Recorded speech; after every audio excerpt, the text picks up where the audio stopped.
ఆమేన్. వాక్యాన్ని జాగ్రత్తగా వినాలండి. ఎందుకంటే వాక్యాన్ని వినకపోతే మనం ఎలా జీవించాలో మనకు అర్థమవుదు. ఓసారి ఒక అతను తల్లిదండ్రులు మాట్లాడుకున్నారట ఇంట్లో. ఏమనంటే తెల్లారి మన పెద్దోడిని హైదరాబాద్ పంపిద్దాము అని మాట్లాడుకుంటున్నారు.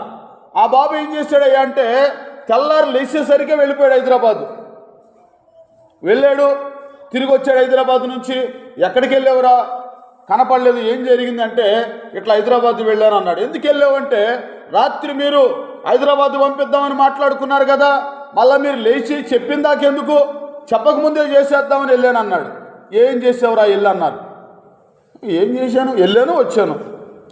ఒరే తిక్కలోడా, హైదరాబాదు పలానా పని ఉంది, నిన్ను పంపించి ఆ పని జరిగిద్దాం అనుకున్నావు. నువ్వు సరిగ్గా వినకుండా ఏం చేసావు? కింద మీద పడతా హైదరాబాద్ వెళ్ళావు. ఎందుకు వెళ్ళావో తెలియదు, ఎందుకు వచ్చావో తెలియదు. వినాలి కదా కాస్త, ఎందుకు వెళ్ళాలో ఏం చేయాలో వినాలి కదా. వినుకోకుండా వెళ్ళాడు, ఒట్టిగా తిరిగి వచ్చాడు. ఈనాడు కూడా చాలామంది మందిరాలకు వస్తున్నారు, వెళుతున్నారు, సరిగా వింటలేదు, వాక్యాన్ని అనుసరించట్లేదు. ఇదిగో కాకుల్లాగా చాలామంది ఉన్నారు. దేవుడు పావురాల్లాగా మనం ఉండాలనుకుంటున్నాడు. ఆమేన్.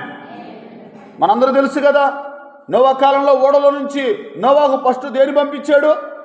కాకిని పంపాడు. దేనికి? భూమి మీద నీళ్లు ఆరిపోయో లేదో చూడాలని. కానీ చేసింది ఆ పని? ఏ పని నిమిత్తం పంపబడింది ఆ పని మాత్రం అది చేయలా. ఆ పీనుగల మీద పడి తింటా ఉంది. మళ్ళీ పావురాన్ని పంపించాల్సి వచ్చింది. పావురం మాత్రం పని జరిగిచ్చింది. హల్లెలూయా. మనం ఎలా ఉండాలి అంటే కాకుల్లా కాదు, పావురాల్లాగా ఉందుముగాక.